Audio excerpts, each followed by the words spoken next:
بسم اللہ الرحمن الرحیم۔ یہودیوں نے ہمارے حضور صلی اللہ علیہ وسلم کو قتل کرنا چاہا۔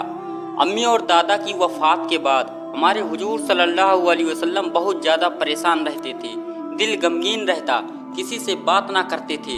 دادا کی وفات کے بعد ہمارے حضور صلی اللہ علیہ وسلم کے چچا ابو طالب نے ہی ہمارے حضور صلی اللہ علیہ وسلم کو اپنی نگرانی میں پالا۔ وہ اپنے لڑکوں سے زیادہ ہمارے حضور صلی اللہ علیہ وسلم کا خیال رکھتے تھے۔ ایک بار مکہ میں بارش نہیں ہو رہی تھی تو حضرت ابو طالب ہمارے حضور صلی اللہ علیہ وسلم کو لے کر کعبہ کے پاس پہنچے اور حضور صلی اللہ علیہ وسلم کی کمر کعبہ سے لگا کر اللہ سے دعا کی تو اچانک آسمان پر بادل چھانے لگے اور پھر اتنی تیز بارش ہوئی کہ مکہ کی گلیوں میں پانی بہنے لگا۔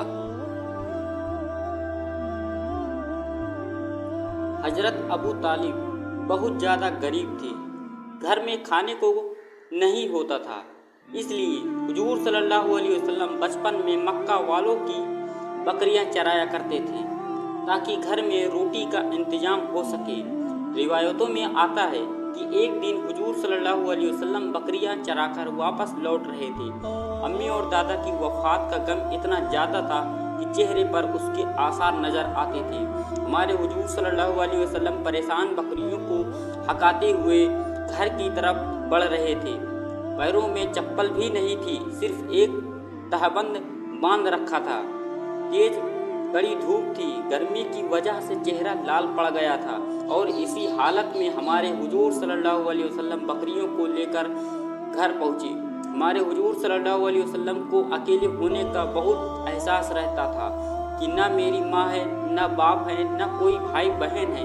یہ غم ہر وقت حضور صلی اللہ علیہ وسلم کے دل پر ایسا سوار رہتا کہ آپ صلی اللہ علیہ وسلم اکثر اکیلے خاموش بیٹھے رہتے، محلے کے بچوں کے ساتھ بھی نہ کھیلتے۔ حضرت ابو طالب ہمارے حضور صلی اللہ علیہ وسلم کا پورا خیال رکھتے تھے۔ جب بھی کھانا کھانے بیٹھتے تو حضور صلی اللہ علیہ وسلم کو اپنے ساتھ بٹھاتے تھے۔ جب ہمارے حضور صلی اللہ علیہ وسلم کی عمر 12 سال ہوئی تو ایک دن ابو طالب نے شام شہر کی طرف تجارت کے لیے جانا چاہا تو ہمارے حضور صلی اللہ علیہ وسلم کو بلا کر کہا کہ اے میرے بیٹے، میں کچھ مہینوں کے لیے شام شہر کاروبار کے لیے جانا چاہتا ہوں، اس لیے تم اپنا خیال رکھنا۔ حضور صلی اللہ علیہ وسلم فرمانے لگے کہ اے میرے چاچا، آپ کو تو پتہ ہے نہ کہ یہاں مکہ میں میرا آپ کے علاوہ کوئی بھی نہیں ہے، میں اکیلا ہوں، آپ کے بغیر کیسے رہوں گا، اس لیے آپ مجھے بھی اپنے ساتھ لے چلیے۔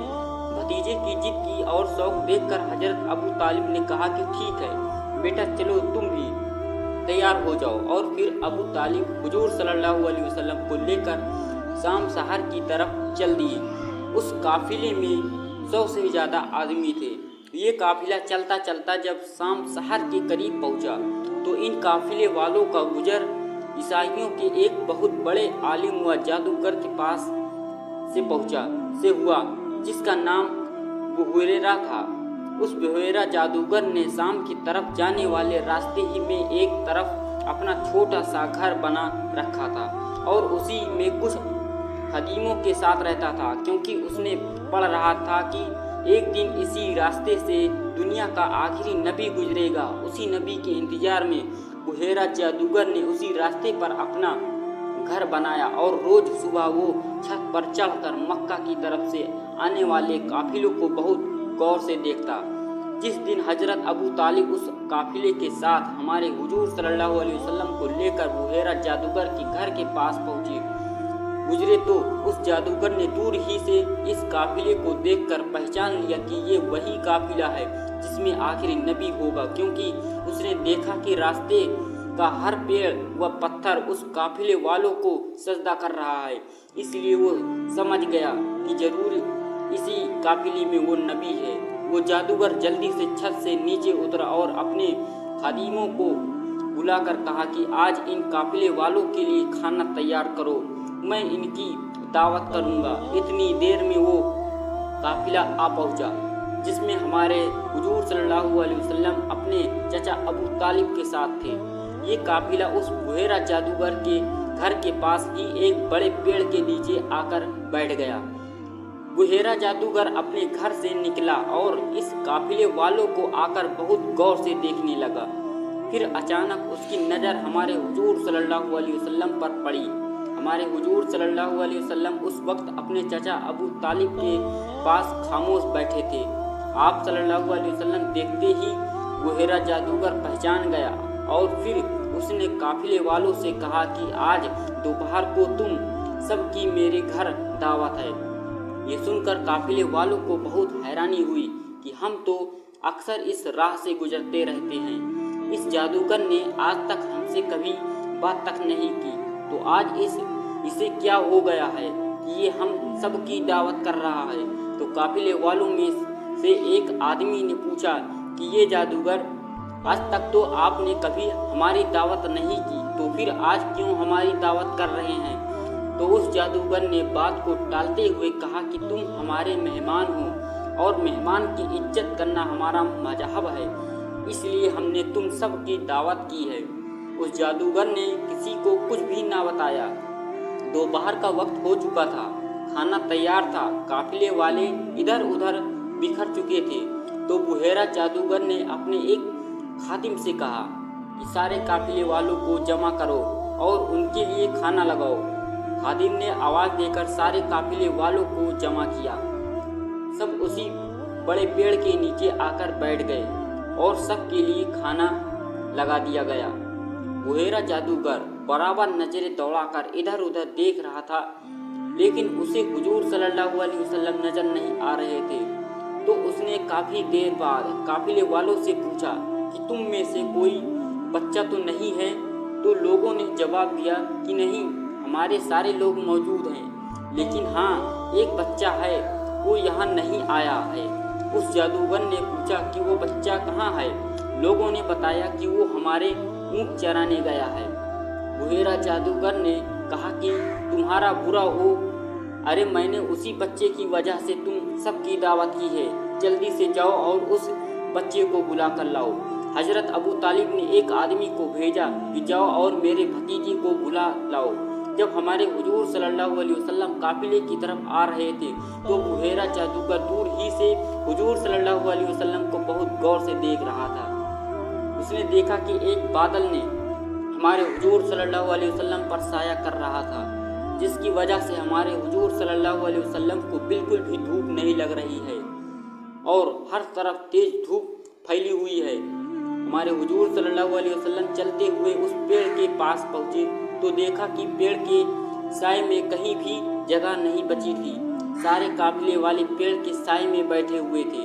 जब हुजूर सल्लल्लाहु अलैहि वसल्लम को साए में कहीं भी जगह ना मिली तो हमारे हुजूर सल्लल्लाहु अलैहि वसल्लम धूप ही में बैठे गए।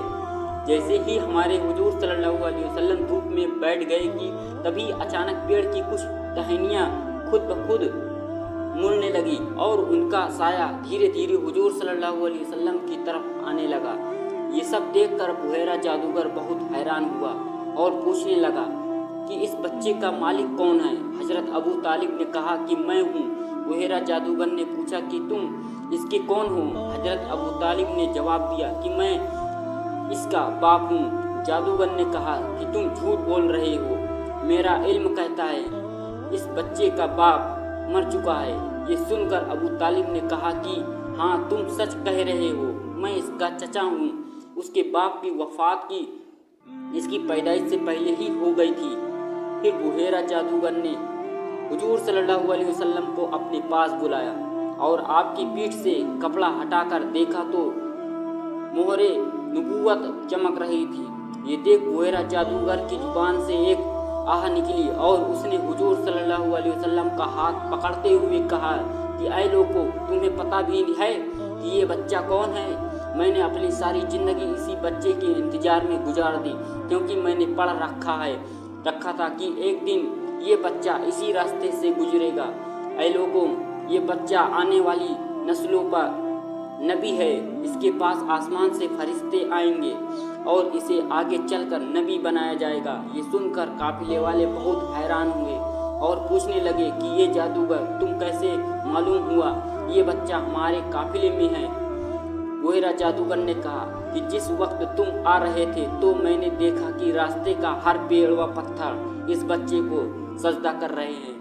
ये देख मैंने समझ गया कि ज़रूर इसी काफिले में वो नबी है जिसका मैं बरसों से इंतज़ार कर रहा हूँ। दोस्तों, अगर वीडियो अच्छी लगे तो लाइक करें, चैनल को सब्सक्राइब जरूर करें। आपको ऐसी इस्लामिक वीडियो स्टोरी मिलेगी।